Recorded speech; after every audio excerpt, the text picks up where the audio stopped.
la vesícula. ¿Por qué mecanismo? Edema intracelular. Claro, el edema intracelular. Mientras que en el eczema el edema es más intercelular. En la primera, el efecto citopático viral. La balonización de la célula, que es lo que veo con el sitio diagnóstico. En la segunda, el edema es intercelular o espongiosis. Bueno, entonces ahí vos ya tenés el mecanismo de acción de dos grandes enfermedades distintas, pero la lesión elemental es la misma. Entonces, el eczema podría englobarse como un modo de respuesta de la piel. Hay una epidermodermitis vesiculosa, pruriginosa, como bien hemos dicho. Los estímulos pueden ser endógenos, exógenos. Las causas pueden ser químicas, mecánicas, inmunitarias. Entonces vos abrís un abanico y decís un montón de cosas te pueden dar eczema. Y es así. Entonces, hay un tiempo de exposición, hay una sensibilización en algunos casos, y hay, bueno, una intensidad de estímulo para que se produzca el eczema. Viendo un poquito la imagen, nosotros vemos entonces que sí, si vemos y afinamos la vista, podemos tener una vesícula, la podemos ver como una lesión de contenido líquido, pequeñita, multilocular y de contenido habitualmente seroso. El tema es que si yo, que me pica y se me inflama, me voy a rascar a esta hora, tardecita noche, que es cuando les pica más, me voy a romper la vesícula. Así que voy a ver escoriaciones, voy a ver erosiones, costras, signos de rascado, escoriación, base eritematosa, si quieren también edematosa. Algunos serán más eróticos, más secos, entonces enseguida viene una descamación bastante característica, y suelen ser múltiples. O no, a veces son únicos, no es que tengan un patrón estricto, esto es bastante, digamos, variable. El tema es que hay fases clínicas de eczemas, que tampoco se la tienen que saber, es como un recorrido que hace todo el proceso inflamatorio hasta que llega, y en alguna de todas esas fases se consulta. La fase eritematoveziculosa, todo como empieza siendo una vesícula, la fase secretante cuando se rompe la vesícula y la fase descamativa cuando se va en vías de curación. Las lesiones elementales, por tanto, pueden ser polimorfas, pero habitualmente vemos que está formado por placas, que está donde están presentes, como digamos, eritema, edema, vesículas, tiene un límite, eso sí habitualmente lo puedo limitar. Tiene una distribución, evoluciona por brotes y tiene una cronicidad. Entonces, los grandes grupos de eczema, según la bibliografía, está justamente el eczema endógeno y el eczema exógeno. El eczema, vamos a ver justamente la dermatitis atópica. La dermatitis seborreica, el eczema numular, eczema disidrótico, líquen simple crónico. Y dentro del eczema crónico tenemos la dermatitis crónica irritativa, la dermatitis crónica de contacto, las dermatosis fotosensibles, eczema microbiano y eczema micótico. Es una clasificación muy amplia y son entidades muy, muy complejas y largas también. O sea que voy a mencionar una somera, una revisión muy cortita. Si alguno quiere preguntar algo, pregunta. Pero no viene al caso que ustedes tengan que saber ni la clasificación, sí saber que existen. Bueno, una dermatitis atópica es una entidad que habitualmente lo van a ver quizás que van a hacer pediatría, bueno, está el grupo etario de la infancia. Dermatosis inflamatoria crónica, pruriginosa. El prurito en los niños atópicos es diagnóstico. Hay una predisposición genética, hay una alteración de la barrera cutánea, son niños que tienen una piel siempre más seca y probablemente tengan algún tipo de asociación comórbida, como por ejemplo asma, rinitis, conjuntivitis. La distribución típica de las lesiones hace justamente referencia al criterio que, fíjense que es una entidad que se diagnostica clínicamente. Hay criterios mayores, criterios menores. De los mayores, el prurito y la localización de las lesiones ubican según la edad del paciente de una forma bastante ordenada. La entidad tiene que ser crónica y recidivante y hay una historia personal o familiar de atopía. Y después hay toda una serie de criterios menores que después ustedes lo pueden entonces ir viendo. Vean que en la faz del lactante, una de las características es que compromete el rostro, la cara. Zonas convexas. El pequeño, el bebé, aproximadamente de unos 5 meses, va a tener lesiones con cierta asimetría en áreas convexas, de placas eritematosas, con áreas de justamente costras. Si vamos a observar un poquito más, ustedes pueden decirme o pueden observar que las costras, algunas, están más amarillitas. Entonces yo ya puedo asumir que este pequeño va a tener, o sea, no sería un impétigo, porque se acuerdan que el impétigo, yo les mostré una nenita de impétigo, y el impétigo es bien orificial. Estas mejillitas es típico y es diagnóstico de dermatitis atópica. Entonces, es una enfermedad que uno tiene que trabajar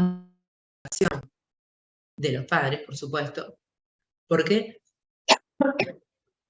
vamos a encontrar que hay toda una serie de factores a los que este pequeño se va a exponer en el transcurso de su vida, su desarrollo, cuando empiece a gatear, cuando, bueno, ahora empieza el frío.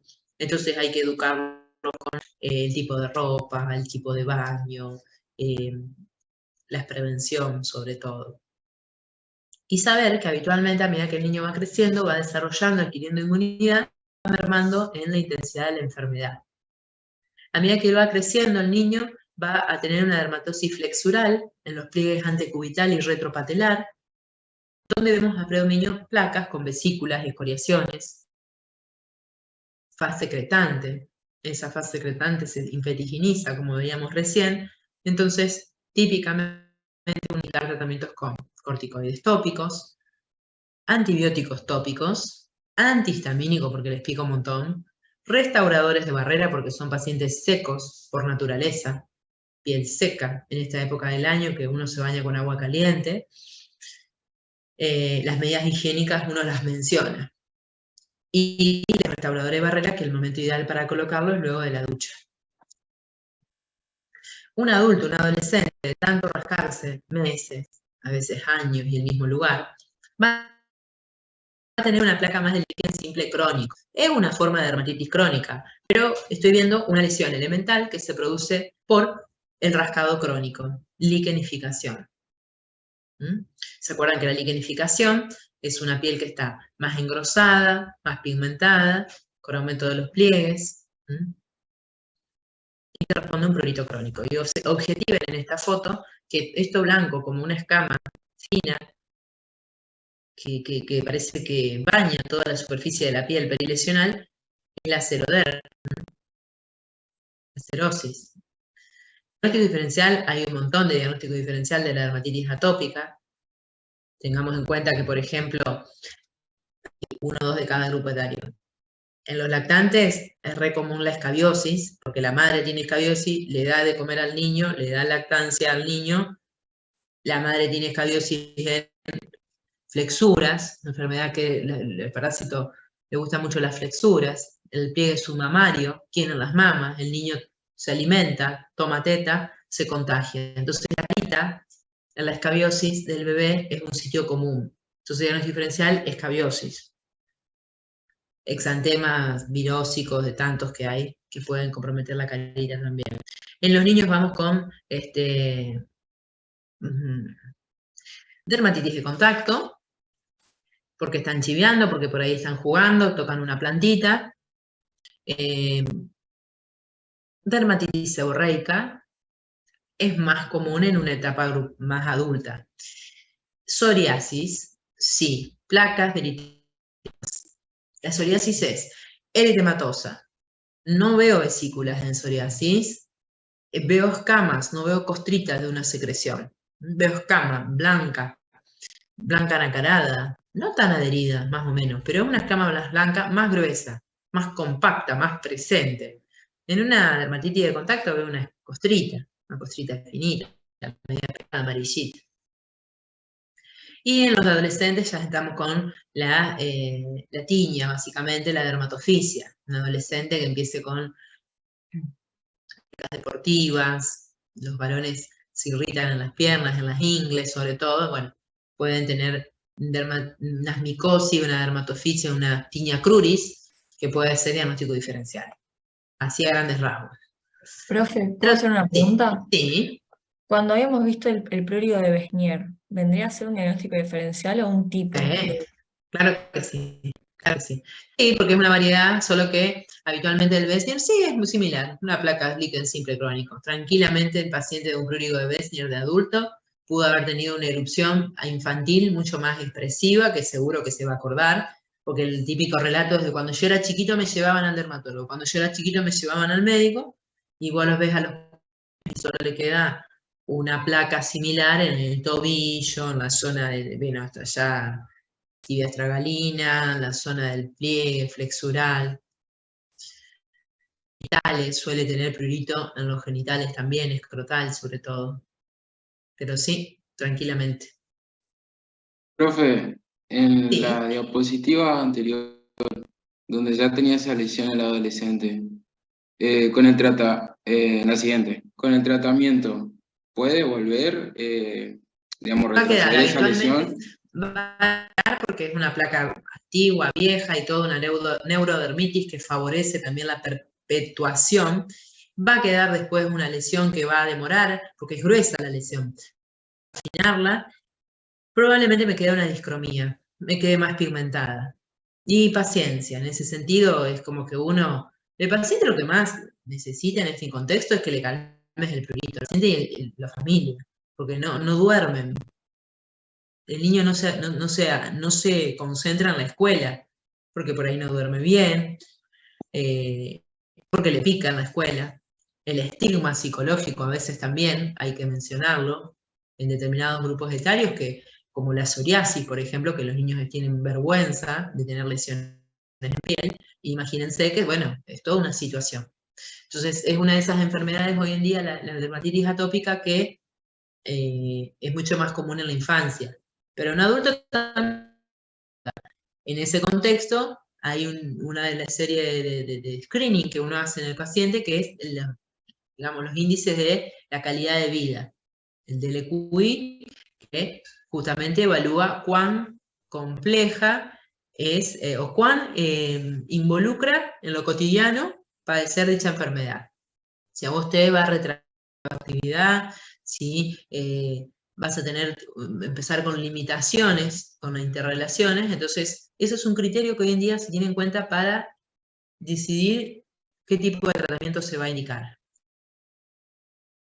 Entonces, en el caso de un niño, de un bebito, de un nenito de primera infancia, educación a los padres.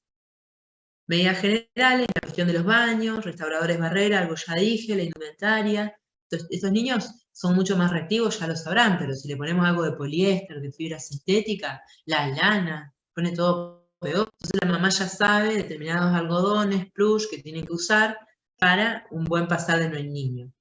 Factores exacerbantes, por ejemplo, en el litoral santafesino que estamos, los mosquitos, ni hablar, los piojitos, los piojos.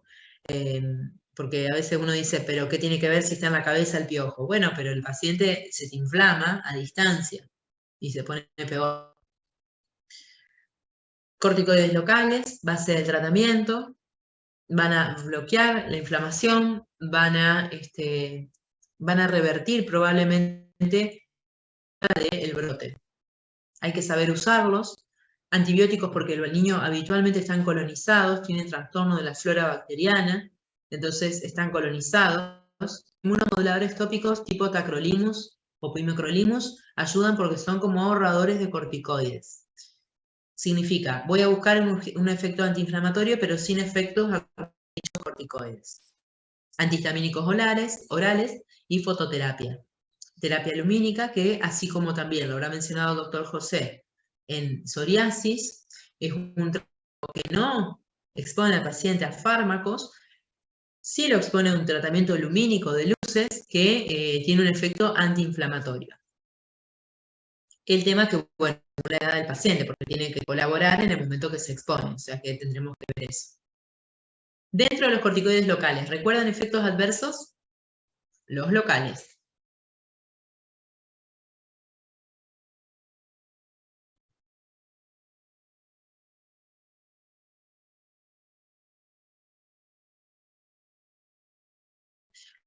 Les cuento.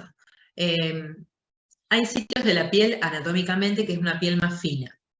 Por ejemplo, cara, pliegues, genitales, son zonas de piel más fina. Entonces muchas veces uno da un corticoide suave, de mediana potencia, o suave, tipo mometasona, hidrocortisona, y rápidamente ya después se agrega el inmunomodulador.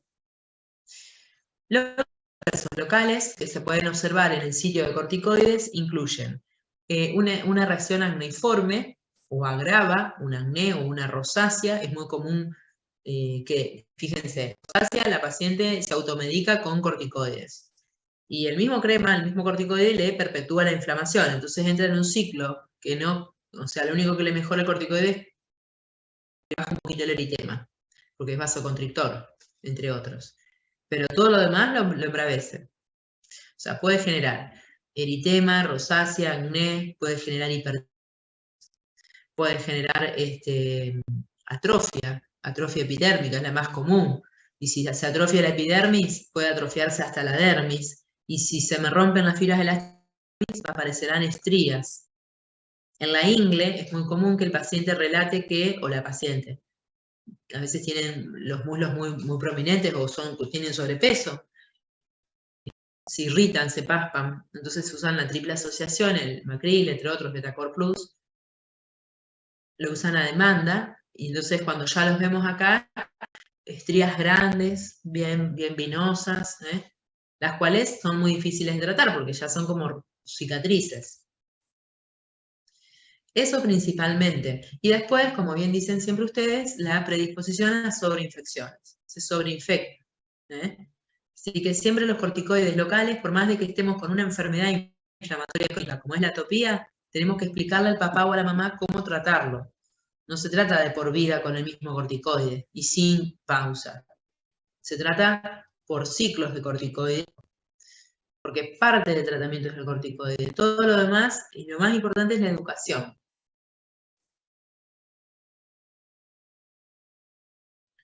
Hay un anticuerpo, un biológico aprobado para la dermatitis atópica. Entre estos se menciona el Dupilumab, justamente que es indicado también para casos excepcionales, especiales, pero que con buena indicación se puede administrar. Bueno, la dermatitis atópica seguramente lo vuelvo a decir, si estuvieron viendo en algún consultorio de pediatría, o lo que es consulta dermatológica pediátrica, es una de las más comunes. Después está el acné, por ejemplo. Bien, bueno, muy bien. Después tenemos la dermatitis de contacto. Vean que todo dermatitis, itis, inflamación de la piel. Entonces, la dermatitis de contacto es una entidad que justamente expone la aparición de respuesta inflamatoria en piel tras la exposición de un contactante. Es un frecuente motivo de consulta. Los dos grandes grupos, cualquier libro lo pueden encontrar, o en cualquier artículo, es que justamente sea la irritativa o la alérgica. La irritativa, todos nosotros nos vamos a irritar porque nos contactamos con un ácido, porque lo tocamos y nos colocamos en el sitio donde me contacté, mientras que la alérgica va a tener una sensibilidad predispuesta. Entonces, básicamente no hay gran diferencia entre una y otra, quizás la alérgica porque tiene una historia más crónica, más a liquenificarse, a fisurarse, a costra. ¿Los pacientes con dermatitis atópica estarían predispuestos a una dermatitis de contacto? Sí, claro que sí. La piel en general está alterada. La barrera epidérmica está alterada en general. Entonces por ahí hacen dermatitis de contacto. El niño atópico de chiquito te hace de contacto. ¿Qué significa? Que no tolera los metales, los barillos, el uretel de corpiño. El contacto lo más común es eso, el níquel, el cromo. Uretel de corpiño, aritos, pulseras, botón de jean. Ahora cosmetológica de las esmaltes, de las uñas, dermatitis de contacto a los maquillantes, algún metal que use en fin de, está brotada todavía el día miércoles, jueves, pero porque usó un collar 3-4 horas un fin de, sí. Y en el contexto, la dermatitis alérgica versus la irritativa, es que la irritativa va a tener una lesión mucho más exudativa, más con tendencia a vesículas, que a veces inducen hasta una necrosis, si es muy fuerte. Mientras que la alérgica va a tener siempre un estado más de cronificación. Hay un tipo de dermatitis que es fototóxica, que la de fototoxicidad entiendan que es un diagnóstico dirigido. O sea, a ver, si te viene con el escote, con toda la erupción en la zona fotoexpuesta dibujada, bueno, te está mostrando, va a decir el paciente, pero probablemente en época de verano, en época de los primeros soles, o cuando se fue a pasear, cuando guarden, pudo haber sido inducido por un fármaco. A veces también siempre tenemos que preguntar en dermato, ¿estuvo expuesto a algún remedio en las últimas semanas?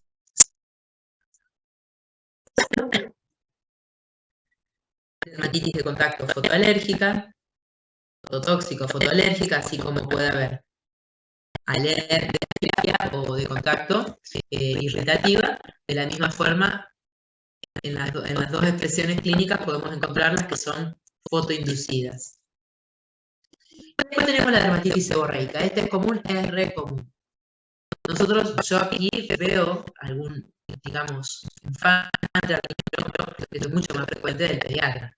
¿Por qué? Porque el niño que tiene seborrea, dermatitis seborreica en pediatría, habitualmente va a crecer con su dermatitis seborreica, y a mí va creciendo, va a ir mermando. Habitualmente no trae mayores problemas, ¿sí? Pero bueno, es justamente, básicamente una dermatitis que empieza siendo sobre digamos, un paciente, un bebé, en los primeros 3 meses de vida, con placas de eritemas, unas escamas que son particularmente más blancas, bastante adheridas, untuosas, blancas, y en el otro extremo de la vida que podemos ver dermatitis seborreica, que es la que más la de los varones, la de los pacientes 35-40 años. Nuevamente es una entidad que localiza en áreas seborreicas, como dijo la compañera, de las zonas justamente surcales, convexas, cóncavas, no convexas, cóncavas. Y hay entidades que son compatibles con la dermatitis seborreica, como por ejemplo la enfermedad de Parkinson, la parálisis facial, las plegías y el SIDA. La dermatitis seborreica, típicamente, a lo que un niño va a tener un componente. A ver si hay otra foto. No, miramos, no hay cuero cabelludo. La dermatitis seborreica en cuero cabelludo va a tener eritema escamas que habitualmente no es tan sobresaliente a la línea de implantación. Tenemos una línea de implantación del pelo, la psoriasis sobrepasa la línea de implantación. Y el paciente tiene escamas en cuero cabelludo y en la piel. La dermatitis seborreica habitualmente es solamente cuero cabelludo. Eritema, escama fina. En cada una eritema, escama interciliar, a veces hay blefaritis, y el eritema de la escama es bien surcal. También dermatitis seborreica, que en este caso, en este paciente con la barba, se asocia con foliculitis.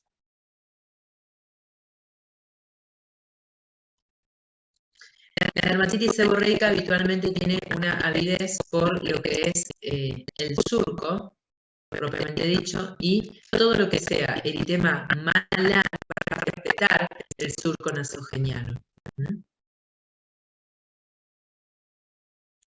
O sea que yo a la derecha puedo hablar de una erupción eritematosa, fotosensible, en este caso está marcado para biopsia, desconozco, quizás sospechan un LED, entiendo yo, que es el único que quizá tendría rédito la biopsia, porque si no, la otra variedad de lupus, el agudo, no requiere una biopsia, el diagnóstico es clínico.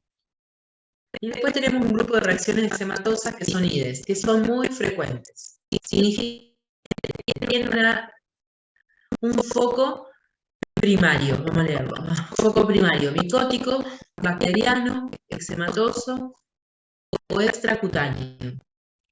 Como por ejemplo, odontógeno, amigdalino, prostático, apendicular. Y genera en piel lesiones a distancia de ese foco por participar en una sensibilización inmunológica y genera lesiones tipo de epidermodermitis microbiana. Significa que, por ejemplo, eczemas que se pueden dar en las piernas, ¿sí? Nosotros vemos habitualmente eczemas numulares, que son como monedas en las piernas. Eczemas microbianos que vamos a ver en las piernas de las mujeres obesas con varices. Esos eczemas, por la capilaritis, por la congestión crónica, por la insuficiencia valvular que hace propia de la insuficiencia venosa, únicamente van a tener un foco primario, por ejemplo, para que ustedes se ubican, entre los dedos de los pies. Y entre los dedos de los pies, ¿qué es lo que van a tener? Van a tener hongos, intertrigos micóticos. Entonces, ahí tendríamos el cuadro común de una epidermodermitis microbiana, o la reacción secundaria o la reacción IDES. Eso significa que el foco está en otro lado. Significa que yo veo un eczema, también es bueno buscar un foco. Bien, el prototipo de esta señora que yo les comenté recién es re común, porque ese sería el eczema microbiano, microbiana. Bueno, después tenemos la disidrosis. Muy motivo de consulta. Pacientes, muy común motivo de consulta, algunos de ustedes seguro tienen disidrosis porque es tan frecuente. De hecho, la última que vi a la mesa de una paciente, una alumna, tenía todas sus manitos, todas descamadas, una chica de Entre Ríos. A ver, la disidrosis es una entidad, no grupatario, sino una etapa de la vida. A veces el paciente te dice, no, me voy a curar de esto va a estar siempre. No, esto es una etapa de la vida que, bueno, ya estamos en la vida. Entonces, la enfermedad disirótica es una enfermedad típicamente caracterizada por vesículas que son altas, bien intraepidérmicas. A veces no, pero habitualmente están presentes, hay que buscarlas. ¿Qué sucede luego con un proceso de descamación? La piel descamada se va a tender a fisurar, a agrietar, y después se vuelven a armar las vesículas. Todo eso en piel palmoplantar, con ciclos que cada 2 o 3 semanas están irrumpiendo en una etapa del año. Mucho más común en climas de cambio de temporada. Factores agravantes, estrés. Factores agravantes, hongos o intertrigos o micosis en alguna otra parte del cuerpo. Tratamiento de disidrosis inflamatoria vesicular en piel palmoplantar será un corticoides tópico de alta potencia, porque si no, no lleva a dar un efecto. Y un antihistamínico, realmente la mayoría de las disidrosis les pica. La etapa posterior, final, es descamativa. Es una piel palmar descamada, es poco útil. Imagínense si este paciente, trabaja, se me ocurre, si es carpintero, ¿entendés?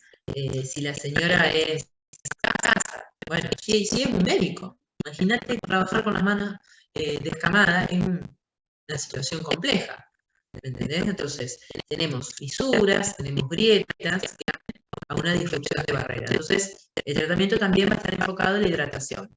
¿Y por qué les pica? Tengo que darles antihistamínico. Recordamos entonces, disidrosis en piel palmoplantar, y en la planta, a veces hay una subtipo de variedad, no solo en la planta, en la mano también, más común en la planta, que se llama, no importa cómo se llama, pero bueno, es como una disidrosis, pero en etapa más amplia. Verdaderas ampollas que coalescen y hacen el proceso que también es como una expresión clínica mucho más grotesca. Imagínense que el paciente, si tiene ampollas de esta característica y de este tamaño en planta de pie, no va a poder caminar, no puede hacer actividad física. Si es un niño, que a veces ocurre en los niños, no pueden ir a la escuela. Entonces, estos son los subtipos de pacientes que requieren a veces corticoides, corto tratamiento, vía oral. Porque nuevamente tengo que revertir rápido el proceso inflamatorio. para que el paciente, bueno, recupere toda la actividad habitual. Esa es una entidad muy común en la consulta. Por último tenemos el eczema nubular, que sería algo que les dije hoy, es un eczema que típicamente es más común en los varones jóvenes, de mediana edad. Las placas de eczema como monedas pueden no tener asociación de insuficiencia venosa, porque sí es bastante común que recidive. O sea, el paciente que tiene eczema nubular sabe que en determinada época del año le va a picar y va a estar un tiempo. Y se le da un tratamiento con corticoides, hidratantes. Siempre decimos que, como habíamos dicho en la clase anterior, reducir el edema en las piernas va a favorecer una curación más adecuada, más rápida respuesta al tratamiento. Le doy antihistamínico a la deshidrosis, no sé si lo dije, pero bueno, siempre que al paciente le pica le tengo que dar antihistamínico, porque es un síntoma sistémico. Y por último, tenemos el eczema nubular, que tenemos múltiples lesiones similares una con otra. Si yo a todas les doy corticoides y me mejoran todas, excepto una, y el paciente tiene un fototipo 1 o 2, o fotodaño, tengo que tener en cuenta que una enfermedad de Bowen puede parecer el eczema, que es lo que siempre les decimos, estén atentos porque aquí responde un tratamiento ya sea antimicótico, antiinflamatorio, puede estar remedando o expresando la aparición de una lesión de tipo neoplásica, que sería en este caso la de toda la epidermis, ¿verdad? Un carcinoma espinocelular in situ, que es un tumor tipo placa, eritematoso, de bordes que no son muy precisos. Quizás la endoscopía debe tener un patrón más vascular, como en frutilla, y una escamocostra que va a ser excéntrica, una lesión ciertamente como desordenada. No veo mucha infiltración acá, no. El diagnóstico en un eczema nubular evidentemente va a ser clínico, mientras que el diagnóstico de certeza dirige y obliga a solicitar. Cuidado con las biopsias en las piernas, en un Bowen hay que hacerlo igual, pero cuidado con las biopsias en las piernas cura lento, tienen mucho edema y a veces pueden ser muy problemáticas, ¿sí? Bueno, eso a modo rápido, ultra resumido, de lo que es un eczema, ¿sí? Después la clase que viene, en todo caso, que va a ser la presencial, la última, el otro jueves, hacemos un repaso con algún caso clínico. Bueno, muy bien. ¿Alguna pregunta?